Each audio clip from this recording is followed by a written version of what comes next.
Hello everyone. In this video, I'll guide you through how to fix an IRS error on your tax return step by step.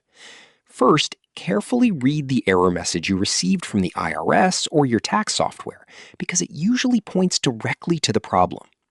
Common issues include incorrect social security numbers, mismatched income, missing forms, or wrong filing status.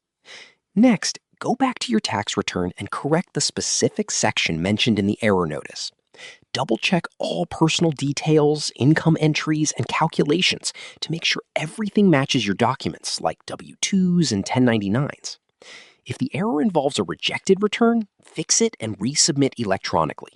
If it has already been accepted, you may need to file an amended return using Form 1040X. After making corrections, review everything one more time before submitting.